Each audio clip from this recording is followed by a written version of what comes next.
Hello everyone, here's Paolo again speaking from the cockpit of our BBJ. As you can see, we are in cold and dark and today the tutorial will be about field operative autopilot and category 3 Bravo approaches. With the last update of the iFly 737, we gained the possibility to do field operative approaches with a field operative autopilot, and I found it nice to do a tutorial about that with some information about the systems and on the operation of this type of approaches.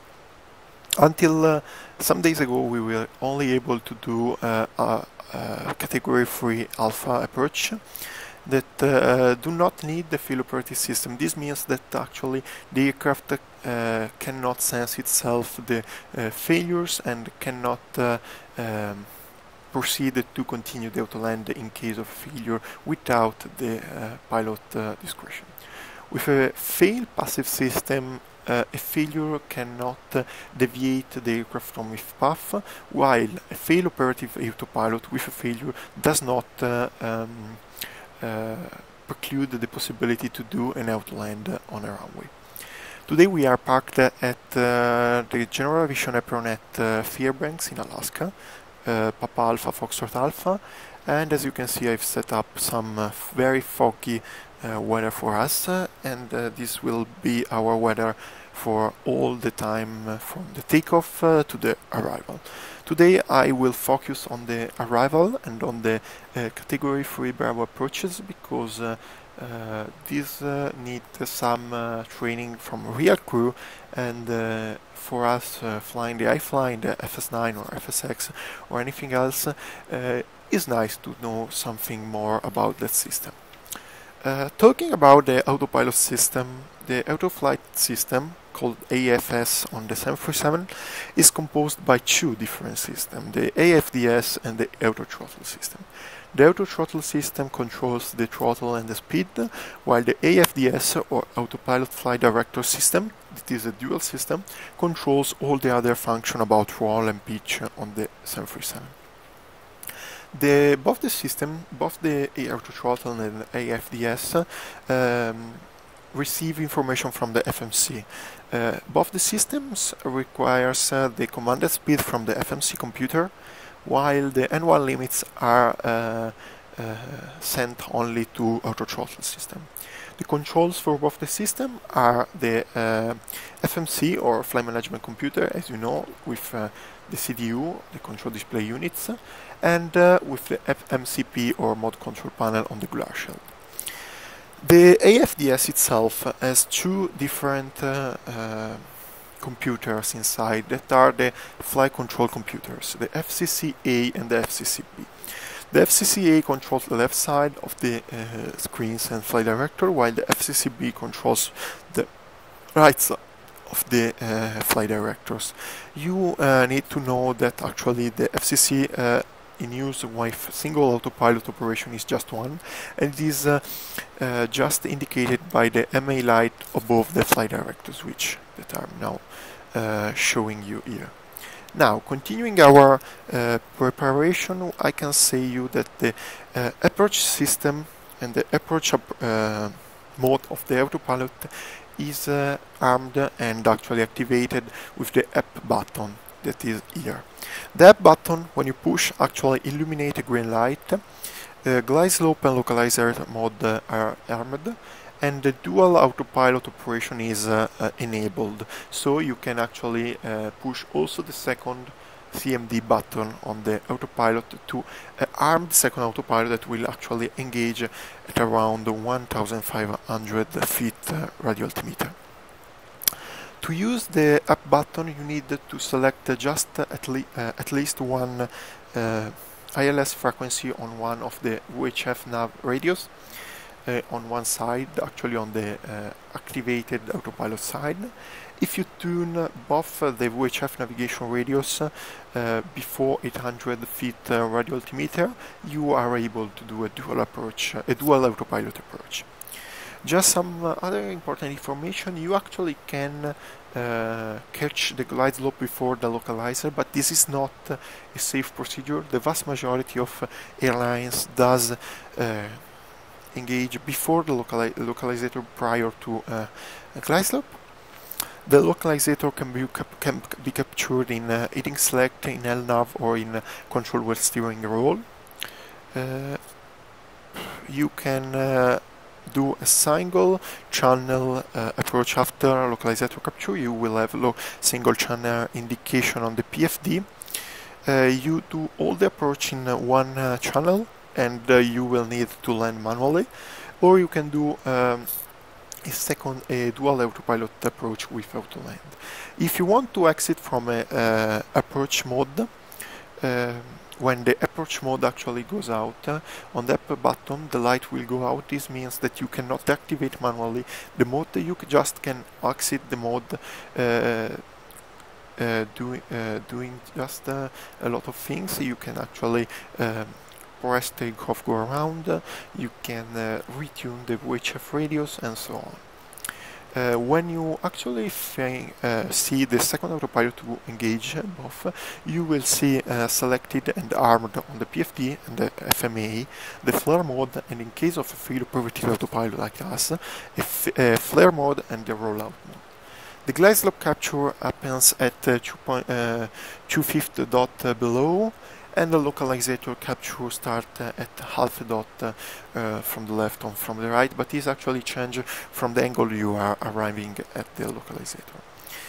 After that, as I said, the up light will go out when you actually arrive at full approach. On dual autopilot system, the autopilot A, that is on the left side, is controlled by the captain's course selector, that is here, and from the number 1 VHF receiver that is positioned on the pedestal and is here, this two. On the right side, the autopilot B is controlled by the VHF nav2 receiver, and from the copilot course selector switch. In case you are doing a dual autopilot approach, you can override manually the approach, just disconnecting the autopilot. If you actually try to move the controls, you does not revert in CWS, but you revert on disconnect. This because the CWS is deactivated on the approach. If you press takeoff, go around after the touchdown on the ground, this is not considered in a field operative autopilot, just because it can be an error from the pilot. And if you press takeoff, go around in a field passive system, the autopilot just disconnects. Lights about the system, yes. We have just some lights. As you know, there are here the lights about the autopilot and auto throttle disconnect that are red and flashing, and we have added for the failure operative system an autopilot yellow steady light that just means a downgrade in the Autoland capability, because with a failure operative autopilot you can just go from land 3 to land 2 or to no Autoland system. The flight mode annunciator adds a rollout indication mode for the roll mode, and you will see commanding green changes to land 3, land 2 or no Autoland number in case of a downgrade of the Autoland capability. You can actually do an ILS approach with a single autopilot, but in this case you will not have no Autoland, not trim bias, and the go around is not possible with autopilot. You will actually have to go around in manual mode with flight director indications. Dual autopilot is possible only if the tube generators on the aircraft are powered, because the two buses must be independent one from another, because FCC-A is controlled by the left buses, the FCC-B is controlled by the right bus, and so you need to have more redundancy on aboard the aircraft. if you actually have a failure on a generator, you need to use the APU, of course. And so if you turn on the APU, you are able to continue the autopilot approach. The difference between fail passive and fail operative autopilots are also about the flight director bars when the flare mode activates. At 50 feet radio altimeter, the flare mode actually activates, and in case on a fail passive flight director, the bars retract from view, and in case of a fail operative, the bars center on the PFD.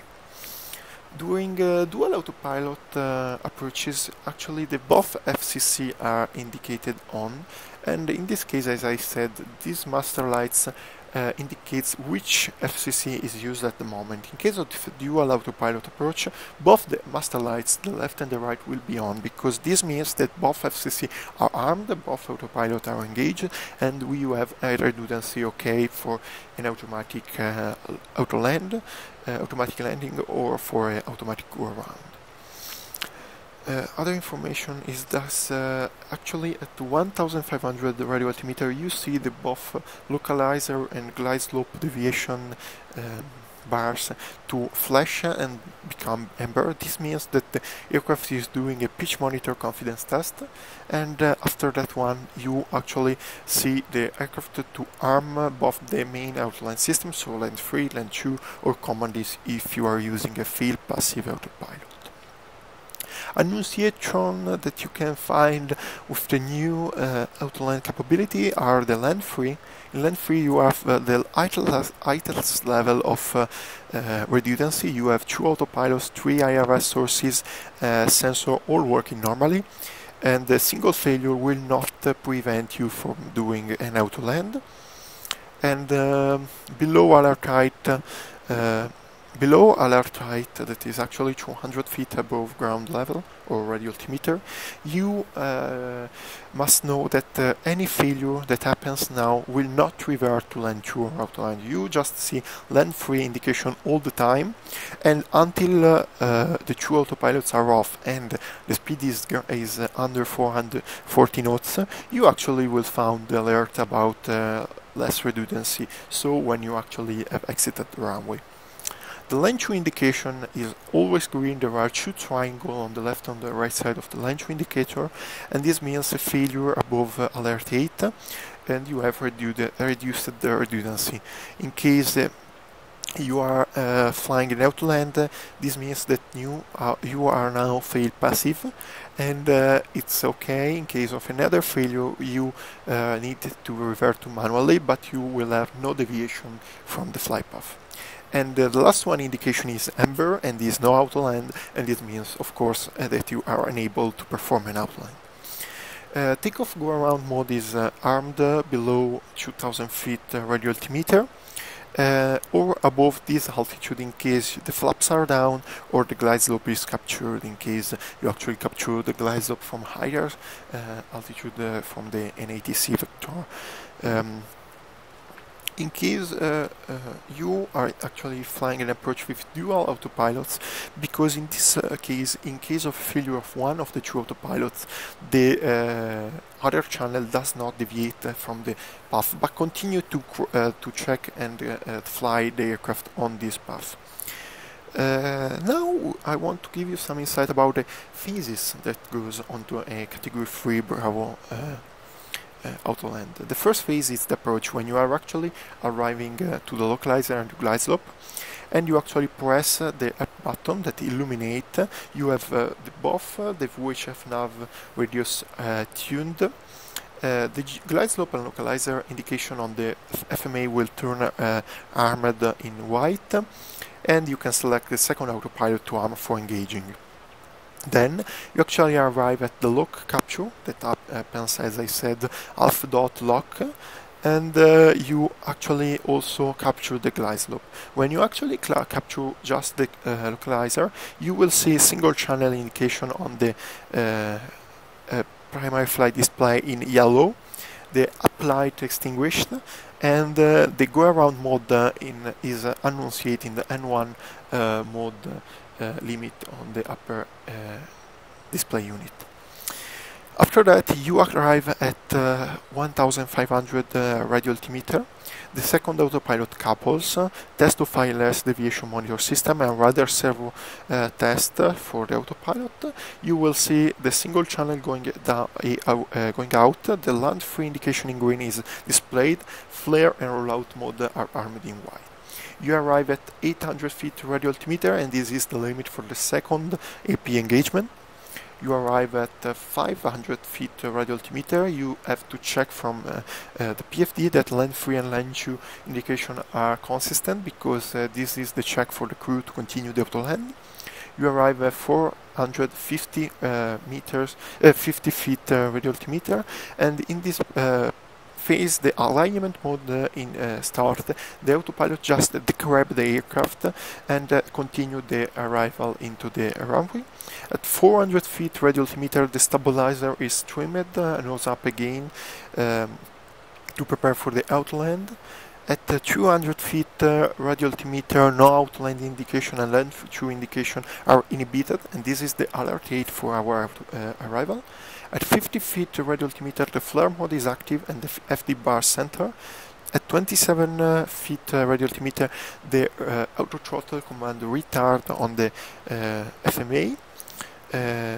2 feet radio altimeter, the rollout mode is now active and replaces the VOR-lock indication. 2 seconds after the touchdown, the auto throttle disengaged, you can start to use the reverse, and then you can select autopilot off on board the aircraft. In case of an engine failure, this complete our phases indication that we will see later on the approach. And now we talk about the engine failure. In case of engine failure, there are 2 possibilities. If you use an APU to give electrical power, if you actually turn on the APU before the second AP engagement, you have a fail passive system, but with land free indicated on the PFD. You must be very careful about that, because you need to use fail passive minimums, so Cat 3A minimums, with a land free on the PFD, and there will be auto compensation from the autopilot for the out engine.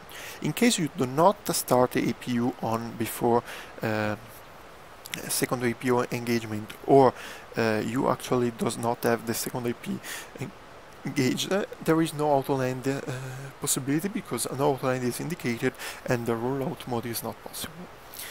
Other information about the ILSs are the minimums for the various categories. You need to know that with category 1 ILS you need to use baro minimums. With category 2 and so on, you use the radio minimums. First of all, the most important thing is that with category 3B and category 3C, that is actually not used this time, but is anyway existing now, you actually have to think about the fact that there is no decision 8 in category 3B and C. You have just this alert 8, that is the 8 at which the crew decide if the aircraft is able to perform the autoland or not. As I said, with baro minimums we have category 1 ILS, and you need to have a decision A that is more or equal to 200 feet, air voir that is more or equal than 550 meters, and a visibility more than 800 meters. In case of category 2 approach, you need to have a decision A that is between 100 feet and 200 feet, and RVR or runway visual range that must be over or equal to 300 meters for European operations or JAA, and for the US or FAA must be over 350 meters. Then we arrive at category 3. Category 3A, that is fail passive, have a DH that is lower than 100 feet but above 1500 feet, and an RVR or runway visual range more or equal to 200 meters. Category 3 Bravo have a DH that is lower or equal to 50 meters, 50 feet, sorry, or no DH in our case, and an RVR that must be between 75 and 200 meters for European operation, or 50 and 200 meters for FAA operations. Today we are using an European aircraft, so we will use a RVR minimum of 75 meters. And the last one category is 3C, where you actually have no DH and no RVR limitation, but the problem is that you, after the landing, you need to taxi, and without any limitation about the taxi, you can taxi to the parking. So the category 3C is possible, is sometimes indicated not applicable on the charts, but is actually not used anywhere in the world. This completes our briefing about the category fail operative autopilots, and now we are just going to set up the aircraft for departure. I now will perform my preparations, and I will call back later to show you some information about the indication on the PFD, the ND, and the upper D. Okay, now we have just powered up the APU and we are on AC power. The right side of the DU is not powered yet because I just connected the APU generator, and you know that there is 1 minute cool up time. The IRSs are not powered up and not aligned yet, but as you can see we have a new indication on the upper DU. I have just said that there is new cancel recall button on the MFD control panel, and we have a Autoland indication on the upper DU. Now I will cross. As you can see, no Autoland number. This indication just means that we are not able to do an Autoland. The button on the MFD just need for recall or for to cancel. If you press 1 just now, the indication of no Autoland is cancelled. If you recall that, you can press it again and you can see recall in white and then no Autoland again. No Autoland is indicated when you start up the aircraft because of two reasons. The first reason is that the IRSs are not aligned. For this reason, you have no more true IRS sources for the control and for the roll and pitch control of the aircraft, and you have no hydraulic power. Hydraulic system pressurized. This because the rudder must be controlled by the autopilot during autoland, and also the nose wheel steering. And without an hydraulic power, you cannot actually perform an autoland. And so, until you do not pressurize both the hydraulic system and align the both IRS, you will not be able to perform an autoland. This is okay for now. I will just now align the IRS, prepare the aircraft for departure, and I will call you back for the briefing about the flight later. Thank you. Okay, we are now back with all the screens on. We have just done our pre-flight checklist. We are ready. We have calculated our takeoff speed and our performance for the flight. Just some information about the flight plan. We will do a Fairbanks to Fairbanks flight, so we just around. We will cruise at flight level 190, and the route is just direct to Puivo, direct to Liber, with Puivo 1 departure, Liber 1 arrival. The runway news is the 02 left, and our zero fuel weight is 45,600 kilograms. Full on board is 7,800 kilograms, and takeoff weight will be around 53.5 tons. Center of gravity is 30.40%, and we expect to do a takeoff with flaps 1 and the rated takeoff 2 at plus 56 degree. The landing will be said later. We have selected Foxtrot Alpha India viewer on both sides, and we have on the standby the ILS frequency because today it's just very low visibility, so we will do also low visibility takeoff, and this can be performed using the localizer of the runway, and you use the HUD with the localizer line and you keep the center line until the takeoff. After that, nothing special. We have a cost index of 30, and we expect the takeoff and 1 to be 82.1%. And I now will let you hear about the 80s frequency. Papa, Alpha, Foxtrot, Alpha, airport information, Charlie, 2053, Zulu, weather, wind, 301, at 13, visibility, less than 1/8, sky condition, ceiling, 100, overcast, ceiling, 600, overcast, temperature, -1, dew point, -1, altimeter, 2900, advise controller on initial contact, you have information, Charlie, Papa, Alpha. As you heard, the weather is really bad. We have some very low visibility with less than 1/8 of mile, and also a ceiling of 100 meters above the airfield. This is of course a very bad visibility. I will do a cut-free Bravo approach because the rendezvous range now is just 100 meters on the runway, and so this means we can do that on the runway, and the ceiling is around 100 feet, and this is okay because we do not have any requirement for the ceiling above us.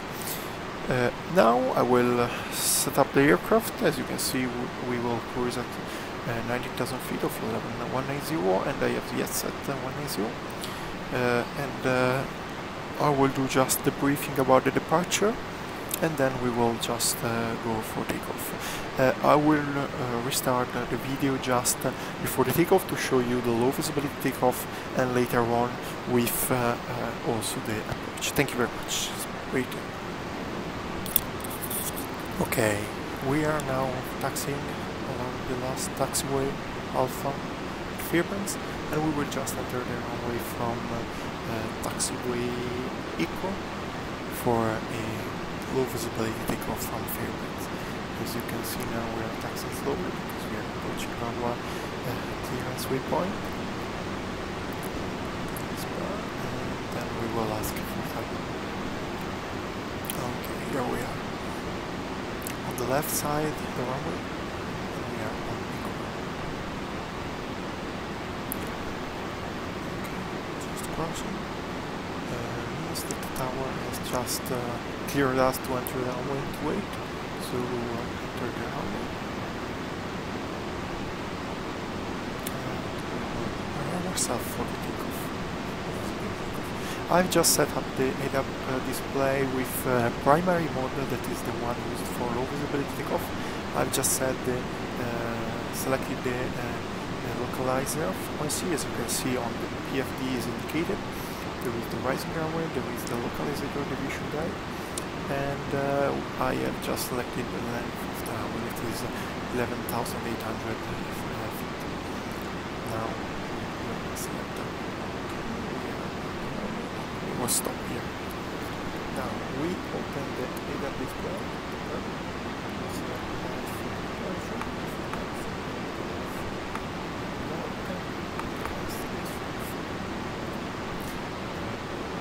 Before takeoff checklist is just about flaps. So we have one green light and check, and we have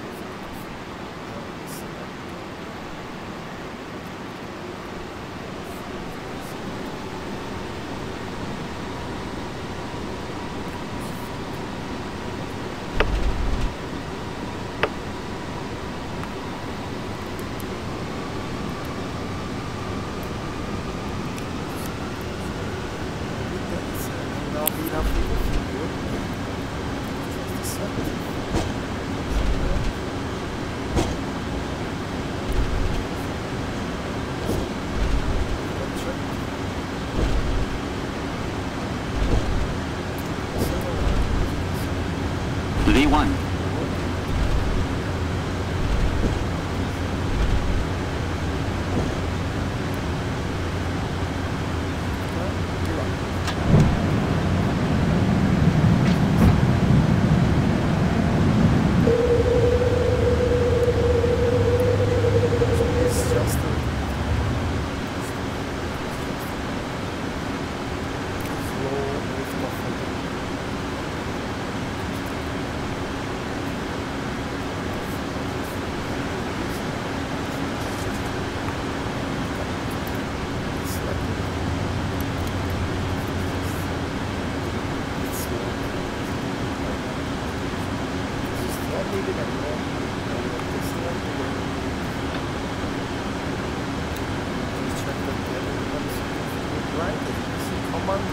1 LNAV, VNAV speed and climbing gear. Okay, climb is indicated on the upper view display. We are approaching 1 pug speed gate, and at this point we will select flaps up and flaps up. Now, gear is off.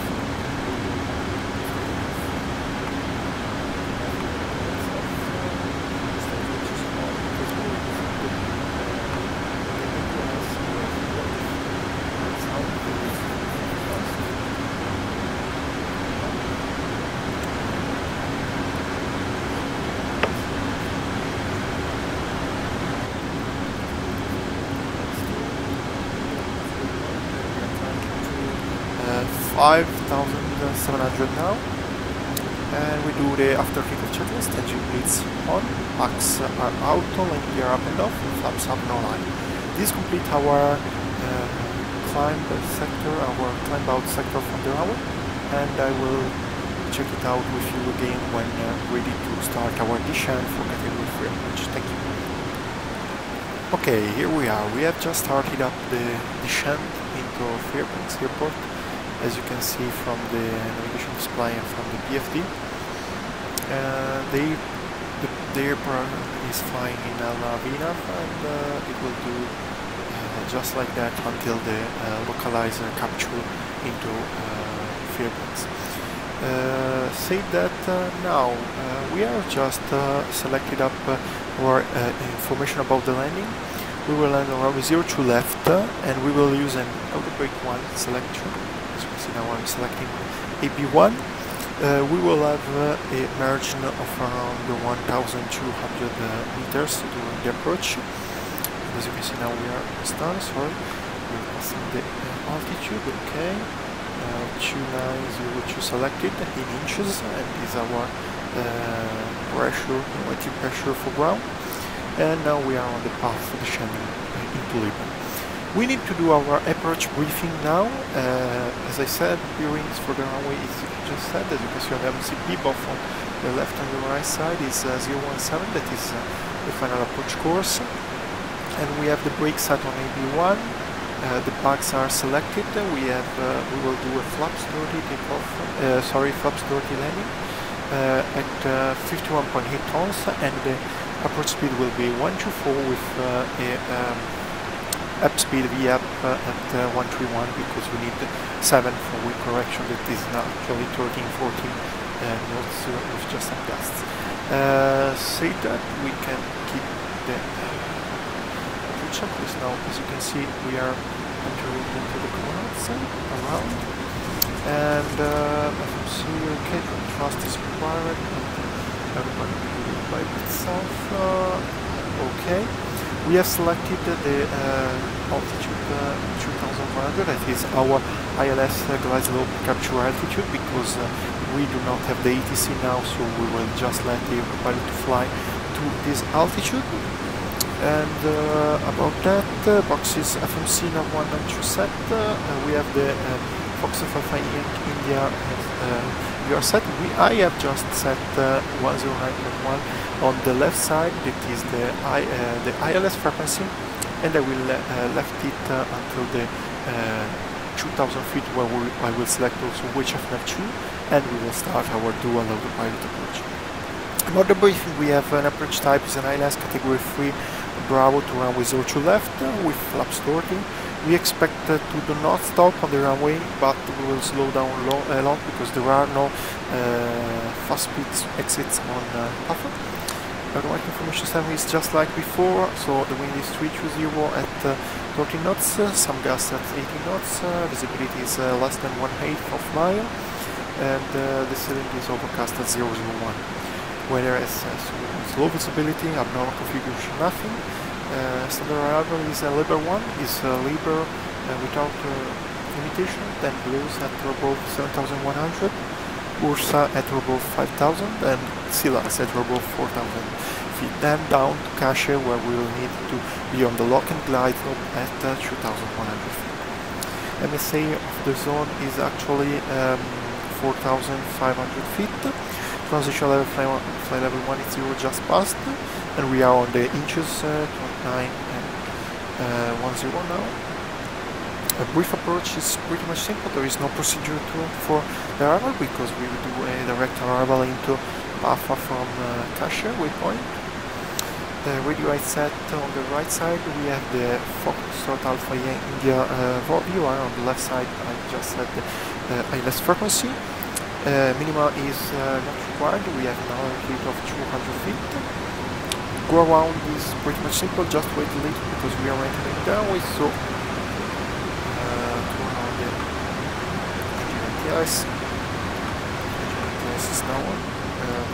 As you can see is plus 2 degrees, at 0 degree then we will turn on also the wind anti-ice. Anyway, continuing with our briefing, the go around is simple, climb 5000 on the runway, at 800 feet turn right for inbound actor is loaded into the FMC, and so is okay. Alternate is Papa Alpha November Charlie in case we need, we can back to anchorage. Well available will be 6.2 at the landing. No other thing needed. Any question? No. So we continue with the descent checklist. Recall is checked and okay. Auto brake is set on 1. Landing data VRF calculated is 124 and minimums not required. Approach briefing is complete, and this complete our descent checklist. We do yet the approach checklist. Altimeter set on 29.00 inches on both sides, passing now 10,300 now. Okay, check. And the approach checklist complete. Next one is landing checklist until the final approach.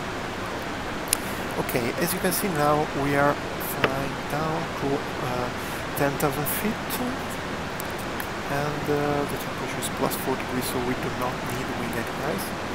The aircraft is slowing down at 250 full descent to 10,000 feet. Now that the AMP is down, I will just select the AMP for 200 for descent. That is okay for our descent. Okay, we go back to SRF again. Just do another briefing. Flaps 30, 124 is the VRF, and we will land at 131 for the approach. We are entering the close now. As you can see, we are inbound Glows. After Glows, we will turn left to Ursa and then direct for Silex, where we'll just slow down and start our flaps schedule. We expect to arrive on the glide slope with flaps 15 gear down, and then we'll select flaps 30 increase limit and with gear down. Now again, check. We have the ILS set on the left side, the Foxtrot Alpha India view are on the right side. Course both sides set on 017, altitude 2 and 1, okay, and all the indication for the takeoff for their engines are okay. Parameters are good. Now okay, we are entering, so we will set the lights on for the arrival. The personalization system is working good. Landing altitude 450, and this is good. And okay, it's working down. And now we arrive in the final setup for our slow down, data, below 7,000 above, and we are approaching it. Now there is nothing more to say until at least the Silex waypoint, so I will just show it until Silex.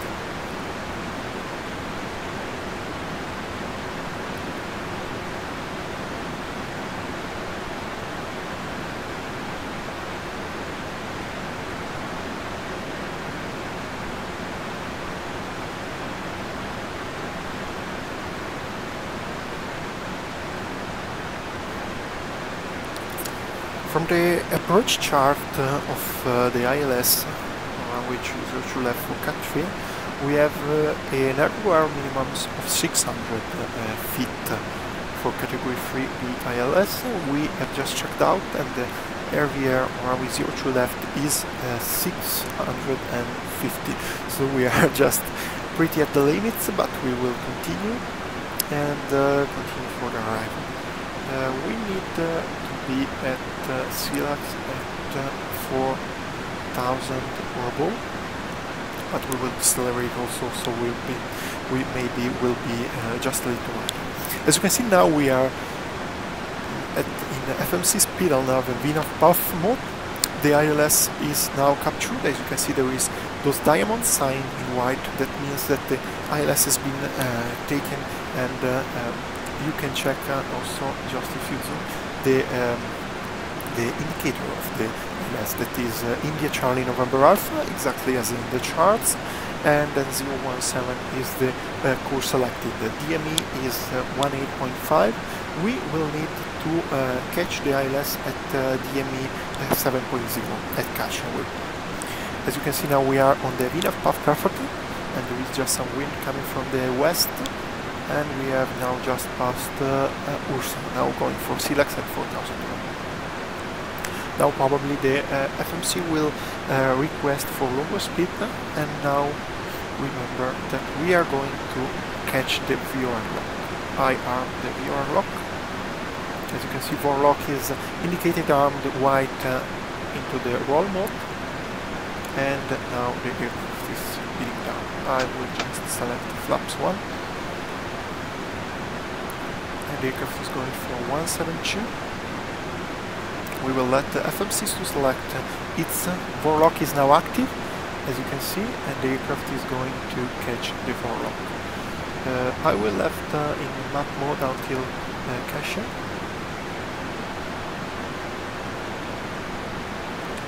Okay, the aircraft is now going to catch the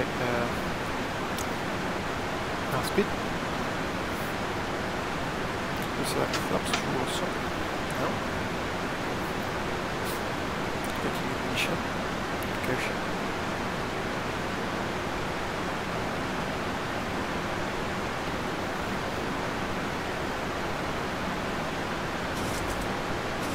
Okay, now the VOR lock is captured and okay. We will slow down again, flaps 5. We are now to 210. With the yellow line you can go, actually, if you are not doing any maneuver or any specific critical maneuver. Now the VNAV is doing its work and going down. Now probably we will arm the up button. And as you can see now, we have the arm button, the app light is on, command can be, both the command can be selected now. Now we will wait until the device lock capture to select the second command. And as you can see now, we are just slowing down, going down to 3,200, and we are near to Cachin, so I will go to up mode, terrain on, to check out. As you can see that now we are just going to catch also the guys. I will just not let the aircraft to slow down. 2,500. I will select now flaps 10. And we are slowing down good. Now I will arm the speed brakes, and the speed brakes are now armed. And we are ready to catch the glide slope. Rising runway is now on, and we are near to catch the glide slope.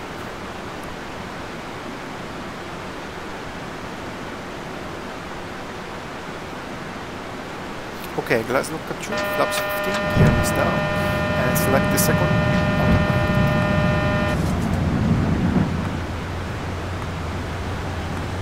Oh, sorry, yes, I mean I missed up the frequency on the second switch off now. Now it's selected, so press the second command, and we are now dual channel. Single channel will be maintained until 1,500 feet. Now I will select flaps 25 and flaps 30. We have now reverted to normal, so I will select 131 as our final approach and do the approach checklist. Approach checklist is registered which is continuous, speed brake arm, landing gear down, flaps 30 green light, and okay. We are now in the final case of our airliner.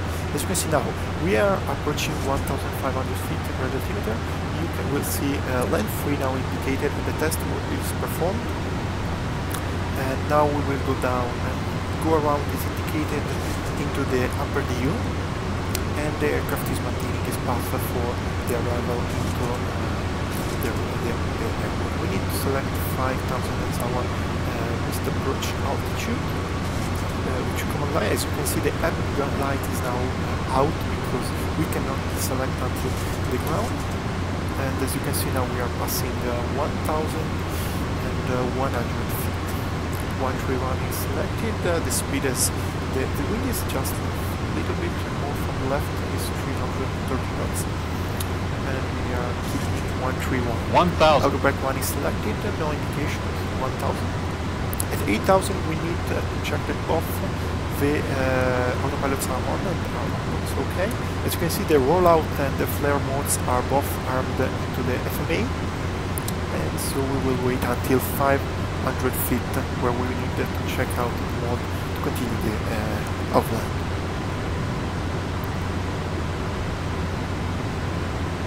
Down. Is good. As you can see, you can't see anything. CATIIIB approach. Okay, now we are approaching 500 feet now. That free is indicated, so continue. At 450, you can see the aircraft is the 400, but you will not see without the ground. 300. The stabilizer is now trimmed. At 50, 300. you need to check for flare. At 27, you will see return, and at 2 feet, you will see roll-up mode get out. Yeah, I can just minimums. And some other tides. We will continue. 100. Okay, puppy lights on. 50. 40. 30. 20. Flare, 10. landing, lights.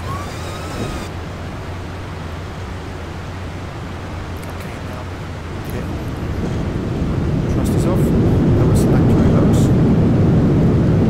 There was some wind as well. Just making the aircraft to roll out itself. Selecting reverse.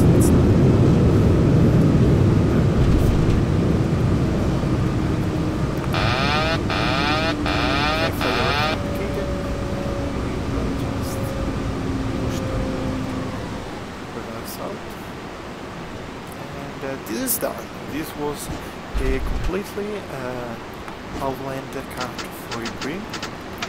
With 0 true PAFA. I don't know exactly where we are.